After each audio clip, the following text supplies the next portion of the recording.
Welcome to Community Watch, and today we'll be continuing our conversation with former Congressman Buddy Darden. So stay with us, and we'll be right back after this. Your life is filled with opportunities to show the world you can take charge. It's waking up each day with a mission. It's working each day toward a goal. It's choosing to rise. It's charging forward with a purpose. It's changing the course of your life and taking charge of your future. If you're ready to be a Take Charger, enroll at Georgia Highlands College today.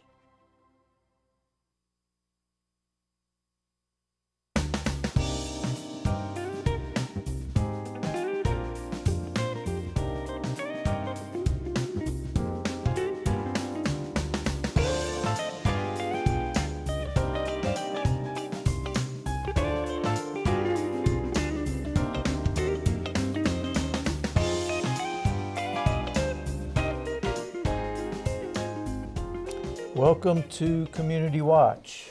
Greg, Good, Doctor. how are you? Great, doing well. Good. You? I'm good, and I know you enjoyed our first episode Yeah, I with did. our special guest, Mr. Buddy Darden.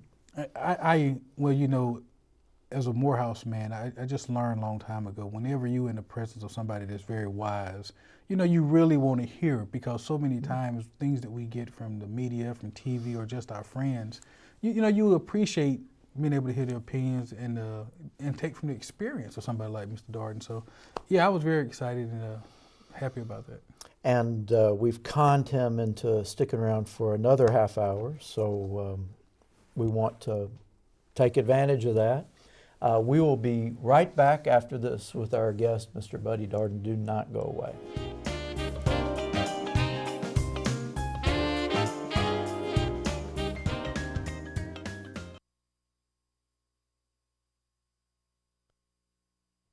Packers. Viking. Packers. Viking. Viking. Red state, blue state, vegan, Carnivore.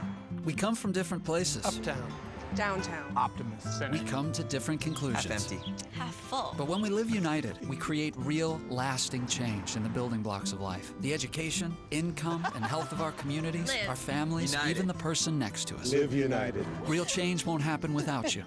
So give, advocate, volunteer, live united. Sign up at liveunited.org.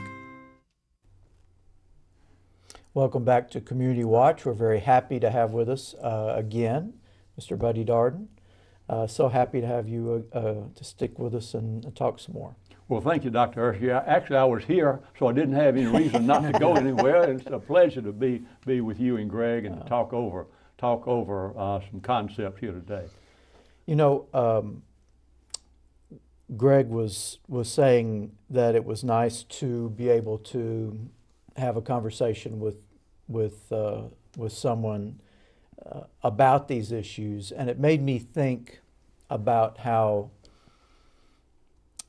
political ideas, especially with candidates that are running for office, are for the most part shrunk down to, I was going to say 30 seconds, but really 5 and 10 seconds worth of message. Well, yes, that's in the case of the media, but let me remind you that Tip O'Neill's said once in his famous statement, all politics is local, which reminds me, and I need to make this clear today, Rome, Georgia should elect a congressman. You are the center of northwest Georgia now. You're growing, you're prosperous, you're the leader of this region, and you ought to be able to elect a congressman or congresswoman from Rome, Georgia, Republican or Democrat. This area really needs to be represented, I think, better in Congress. Now, they've gotten cute down at the Georgia legislation, divided Cobb County up into 3 different districts.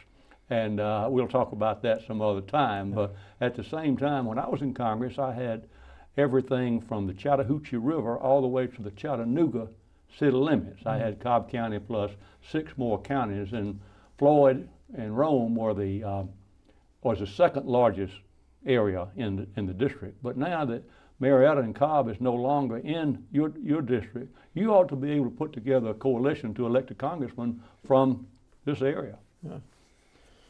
You should run, Greg. Well, I was going to say we need to work on that. I didn't think about not running, but we should work on that train of thought. Well, you talked a little bit about it, but is there an effort to change districting in Georgia?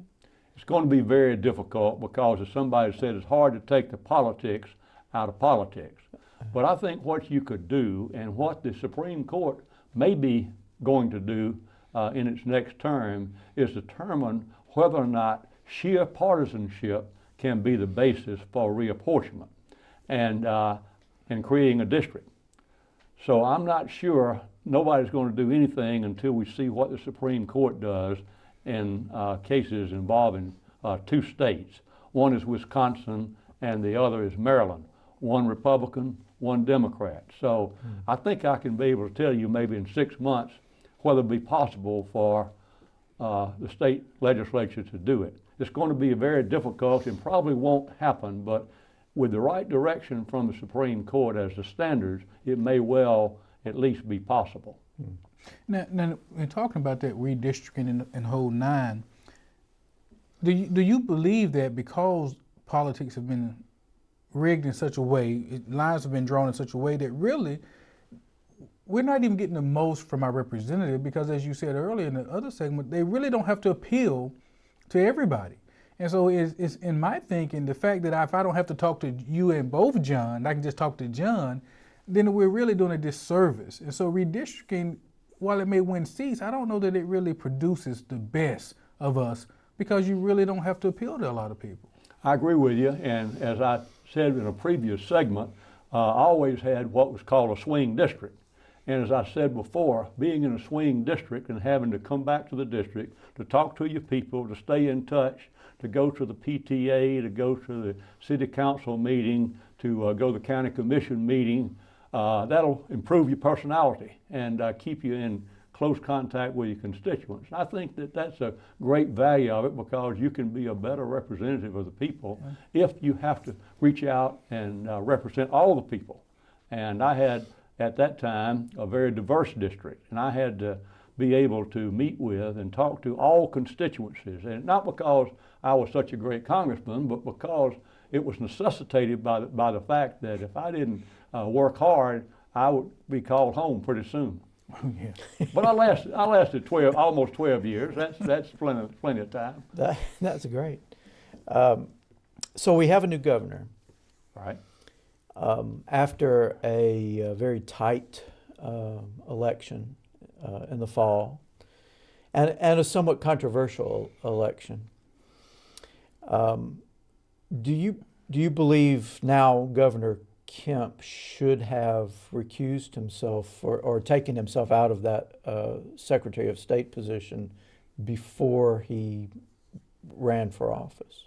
Well, it's always easier to say once the election is over. Yeah. But regrettably, it created, in my opinion, a bad image for the state of Georgia to have the same person supervising the election who's actually running against someone who's running on other issues, including voter suppression of minority voting. So let's put it this way, as Roy Barnes, former governor and good friend of mine, once said, that whenever you started being written about in the New York Times and you're from the South, it won't be good. And so looking back on it, I think that Governor Kemp, because he was sworn in today, I heard it on the radio on GPB on the way up here.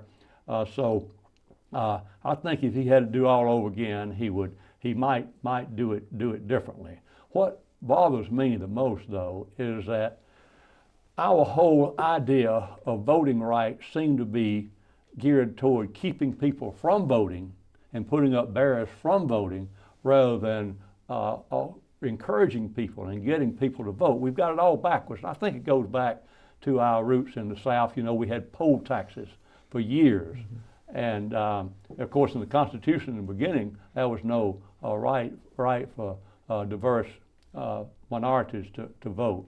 And so it's been almost a fight all the way, not just in the South, but around the country. And so what we need to do is optimize voting rather than find reasons not to. And the idea a signature not corresponding on an absentee ballot being a grounds for disallowing that ballot is totally subjective, and it just depends on what clerk happens to look at it at the time. So our federal courts, especially in the Northern District of Georgia, right where we're living, has taken some pretty bold steps on some of the lawsuits that were filed, and I think the Georgia legislature is going to have to address these issues. And if they don't, we might have the federal court rewriting the Georgia laws for us.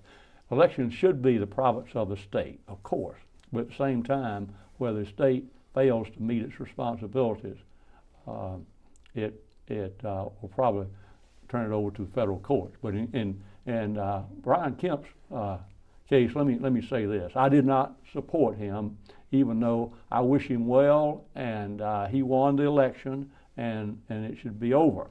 At the same time, I said this on TV and radio before, is that I knew him a long time ago when he represented Athens in the state senate, and he was kind of a moderate guy. And the Brian Kemp that ran this year with his shotgun out there and his pickup truck and go round up all these illegals, that was not the Brian Kemp I know. As I said before, he's not near as big a redneck as he pretended to be during the race. So I'm hoping now that he's governor that he comes back to the middle, because you have to govern from the middle. And he's said some things, and we all running for office say these things from time to time that maybe he wishes he hadn't said now. And for example, and I don't mean to be overly critical of Governor Deal, but while people are praising him for the good things he did while he was governor, he also did not accept $14 billion of Medicaid reimbursement that the state could have. Think about the impact that made. The state of Georgia hired lobbyists to go to Washington and get $2 or $3 million for this highway and that highway. We let go through our fingers $14 billion. So I think Governor Kemp needs to figure some way to do that. He wants to give the school teachers a raise, $5,000. I'm all for that, but there's no way you can keep spending more and more money and start cutting people's taxes. That doesn't work either.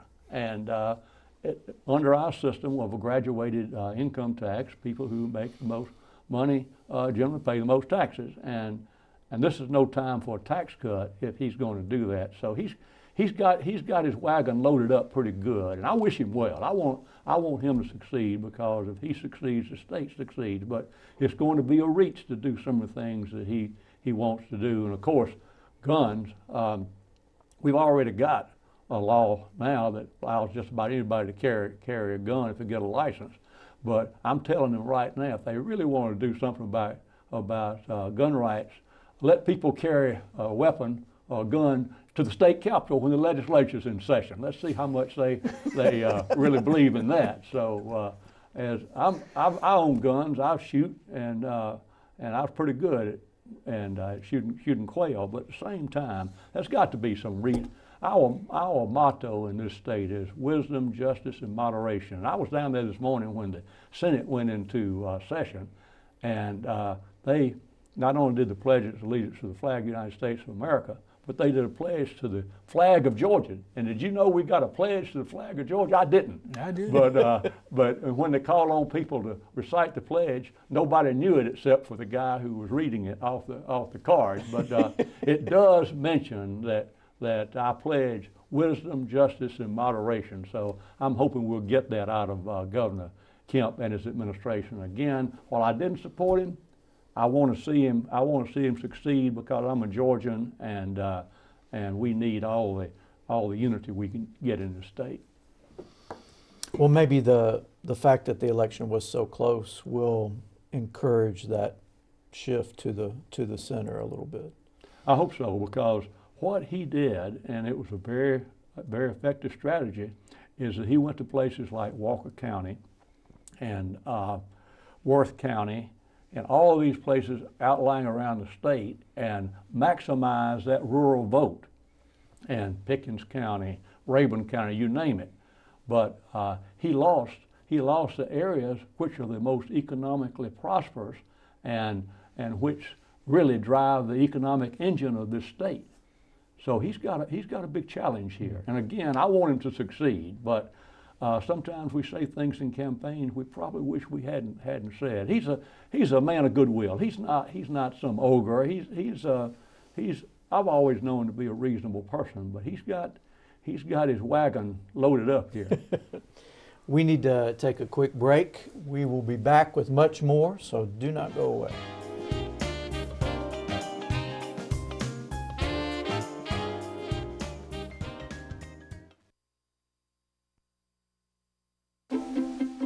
The color in my garden keeps the pink in my cheeks. I was very independent, thought I could take care of myself. I fell and I had to have Meals on Wheels. They're my savior. My name is Lola Silvestri. America, let's do lunch. Drop off a hot meal and say hello. Volunteer by donating your lunch break at americaletsdolunch.org. Welcome back to Community Watch. We're having a conversation with Mr. Buddy Darden.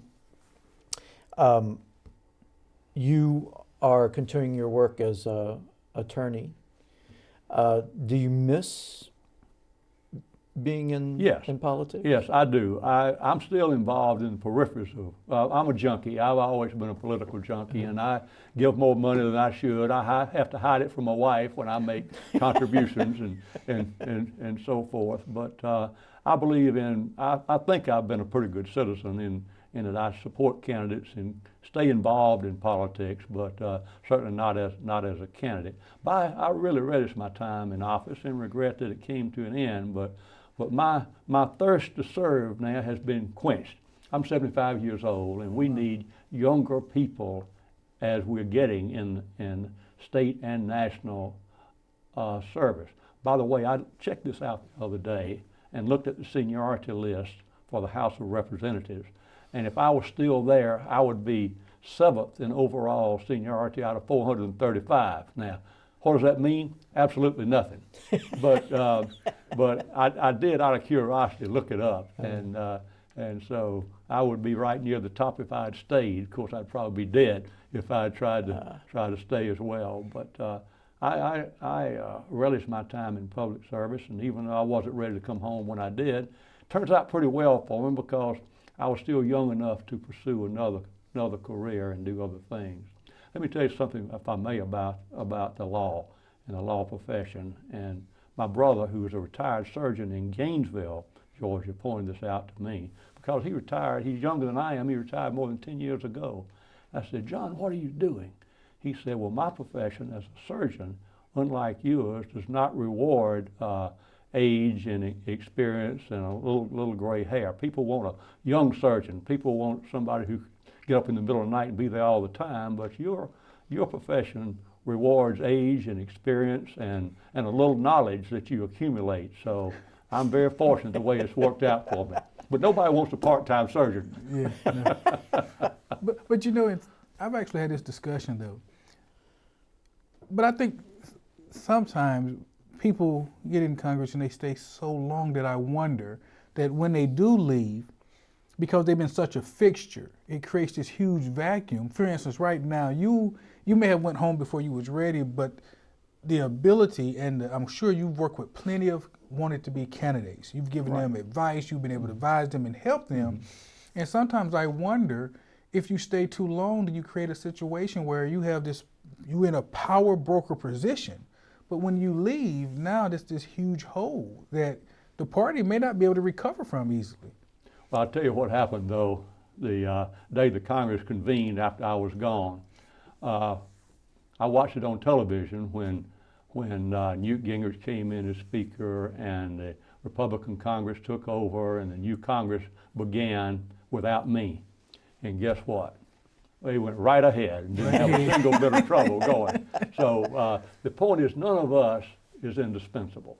And if we think we are, just wait till something happens to us and life goes on. And so I'll say this: I had a great run, and I wouldn't take anything for the wonderful experience I had. But when your time's up, you just might as well realize that and go on. That's why I didn't state of Washington. A lot of congressmen, once they lose an election or retire, they want to stay up there and lobby their colleagues. That never appealed to me because I'm a Georgian. I live down here. I was born down in the east central part of the state. I still own the family farm along with my brother where I was born. And incidentally, I own the house in which I was born and in which my father was born down in Hancock County. Now, we're not talking about anything out of Southern living. We're just talking about an old frame house. But I'm proud to be a Georgian. I'm proud of our heritage here, and I want this state to succeed. Do you sense, just from the recent election, that Georgia's changing? Yes. I don't think there's any doubt that Georgia's changing now. It might not go totally blue in 2020. And of course, it'll probably step back from what it did this time. But if you look at the fact that Cobb County, which used to be a bastion of Republican support, now, going back to the time of when Sam Nunn ran, I barely got elected DA in '72, and Sam Nunn lost to a Republican by 5,000 votes in '72. And in 2018, this time, it's very significant in that Stacey Abrams carried Cobb County, a larger Cobb County, by 38,000 votes. So we're probably going to turn the courthouse over in Cobb County. Same thing in Gwinnett County. And I think you're seeing a big change in the suburban and urban areas. And that's where the people are coming to, and that's where the economic engine is, and that's where the jobs are. So in all due respect to some of the outlying areas, they're beginning to, will amount to less and less. Now, Governor Kemp was able to bring that rural coalition together and outnumber the votes in the metropolitan areas, but that will change, and I think it's just a matter of time. He may be the last Republican governor for a while. I don't know, but at least, regardless of what happens, the state is changing, and that the governor and the Speaker of the House and the Lieutenant Governor are going to have to deal with the Democrats. They're not going to roll over and play dead anymore because their numbers are sufficient that we're going to have a two-party system. A two-party system, in my opinion, is great. It was not good for the state when we had a one-party system on the Democrats, and it hasn't been good for the state, in my opinion, when we have a one-party system on Republicans. I think a healthy minority party is essential to democracy, and I think that you're going to get a lot better government here in the state with a legitimate two-party system. You know, it's interesting that you say that, because when we talk about the wall, the Republicans actually had the positions, the House, the Senate, and the White House. So I'm saying, so it's interesting that a one-party system, you don't always get what you think you're going to get when you have a one-party system. Right. And I think even though we are in a government shutdown, it is forcing us to compromise. It is forcing people to the table. And we've already seen some Republicans, not say they crack, but they're beginning to sway and say, hey, let's talk about this. We got to get the government open. So clearly a one-party system is not as great as we think it is sometimes. Oh, no. And you're probably not old enough to remember the Rolling Stones, but they used to do this song called You Don't Always Get What You Want. And they had a majority in both houses and the presidency, and they couldn't get it done. So why they want to blame the Democrats now for not doing it? But it's bigger than that. I think, very, very candid with you, and again, your listeners, a lot of them, your viewers are going to disagree with me here, but this is a manufactured crisis. Everything was all set, and Congress was ready to go home, and they had kicked the ball down the road, and everything was going to be okay. And then all of a sudden, the president impulsively decided that this is where he wants to prove his manhood, I guess. But in any event, this so-called crisis is totally manufactured, in my opinion. And again, let me say it's my opinion, and your viewers are going to disagree with me. That's all right, but it's totally manufactured. Well, I'm not going to disagree with you. I don't even call it a crisis. I mean, it's not. When you look at the data and you look at the reports, clearly, I don't think nobody.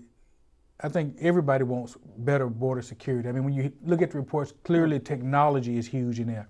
Actually, I was listening to one report on NPR, and they was talking about how the technology makes a big difference, being able to man the wall, man the fencing, and things of this nature. But I think, I guess that's what kind of surprises me, is that, are we just that gullible? Let me point out one statistic for you. First of all, I like to watch Narcos and all those problems, but your illegals and the ones that really count in the drugs, they don't come through some little illegal border out there on top of a mountain somewhere. They come in planes and boats and whatever. But citing the statistics that have been most recently gathered, there were 4 people who would be considered terrorists who were stopped within the first half of 2018 at the southern border. 4. There were 41 who were stopped at the northern border. That's Canada. But the truth is, terrorists are not going to come under circumstances like that. Look at the folks who did 9/11. I mean, they all came legally, and they were funded by our so-called ally, Saudi Arabia. And the danger to this country, frankly, in my opinion, is not even from the terrorists abroad. I mean, the biggest acts of terrorism have been caused right here in the United States, in Las Vegas. People didn't say much about that. But down in Florida, at the mass shootings down there. So I'm all for border security, but all of this, in my opinion, is a manufactured crisis, and we need to look at what the real problems are and not these ones that we're making up to try to get votes. Now, you said something, and I don't know how much time we got. It's going to get you in trouble, because we don't want to admit, we don't even like to call acts of terrorism in America terrorism. We don't want to put that label on it. But you're absolutely right. And if as an African American, the chances of me dying from somebody from overseas, from Iran or Iraq, is much smaller than me dying from an accident here or some kind of violent act here from somebody local, somebody I live in the same town with. And that's historically.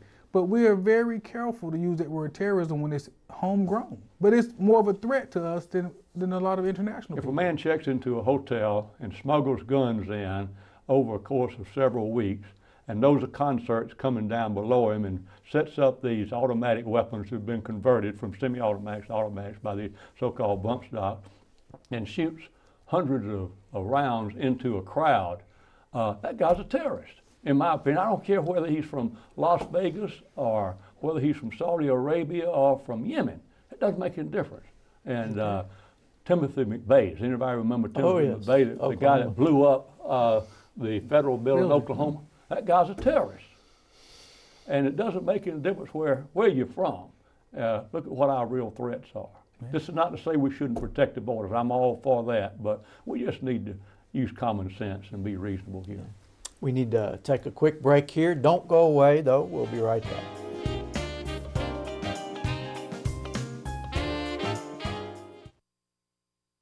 Your life is filled with opportunities to show the world you can take charge.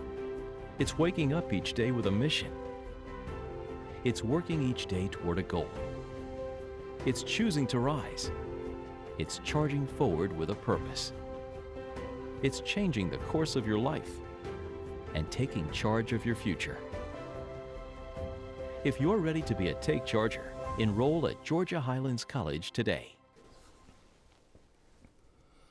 Welcome back to Community Watch. We've been having a conversation with Mr. Buddy Darden, former congressman, and this is the end of the second show that we've had with Mr. Darden. We're so grateful that you were able to come, and I wonder if we'll be able to talk you into visiting in the future. Certainly, Dr. Hershey, I'll be glad to come, and also I'd like to have Political Rewind come to Rome and do a program up here, and I'll try to do my best there because it's an excellent program. And Rome is one of those secrets that's been kept undercover too long, and that's why you need a congressman from a congresswoman from this area, and why Rome needs to take its place in prominence in this state. Well, thank you so much, and thank you for being with us. We'll see you next time on Community Watch.